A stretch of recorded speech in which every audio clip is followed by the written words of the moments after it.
Ever heard of a pest that can lay eggs, give birth, and still make babies by both mating and without mating? Sounds weird, but that's the black aphid.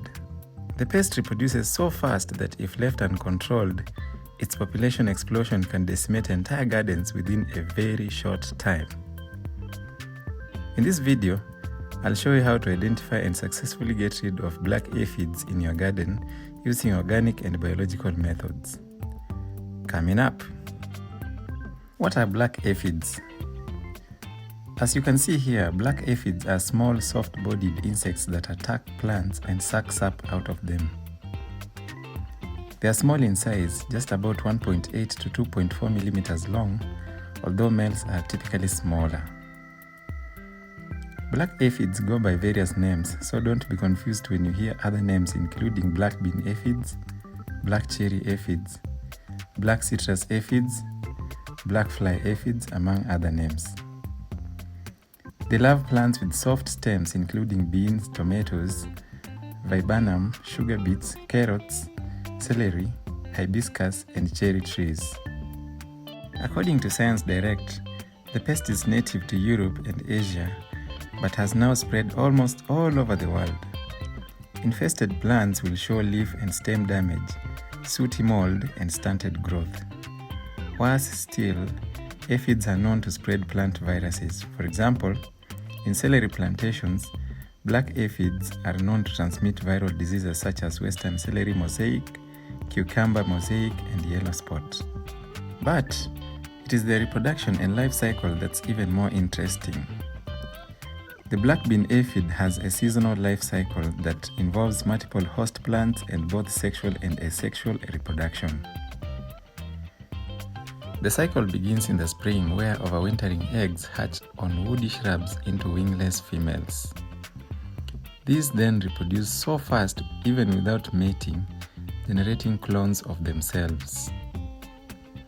By early summer, winged females develop and fly off to secondary hosts like beans and beets. This is when you'll likely notice impact on your plants. Here, generations of wingless females are born quickly, causing colonies to explode in size within a very short time. Come late summer, winged males and females emerge and soon migrate back to the original woody host plants, where females lay fertilized overwintering eggs after mating. The cycle repeats itself every year. If you have this pest in your garden, you may also think there's an ant infestation. So what's the relationship? You'll almost always find garden ants on crops infested with black aphids.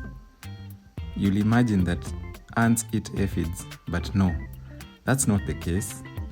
In fact, they protect them. As aphids feed on your plants, they release a sugary substance called honeydew. This is what attracts ants. Garden ants love it so much that they act as bodyguards, protecting aphids against predators like ladybirds. So now that you know how serious black aphids are, what's the best action plan against them? I prefer to get rid of black bean aphids using biological methods. You want to attract beneficial insects in your garden, which include ladybugs, lacewings, hoverflies, and parasitic wasps. These will prey on aphids without harming your plants. I buy live ladybugs from online stores like Amazon, and I'll put a link in the description, so be sure to check it out. You also want to supplement natural predators with organic sprays like insecticidal soap and neem oil. These are very important sprays every gardener should have. And by the way, if your plants are strong enough, simply knock off colonies of aphids using a jet of water.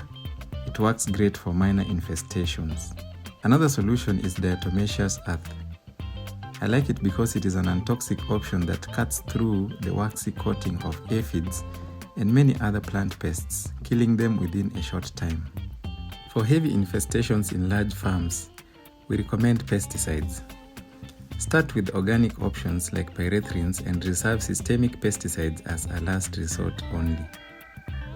I've also put links to good options in the description below. I hope you've learned something useful today. Don't forget to subscribe and see you in the next one.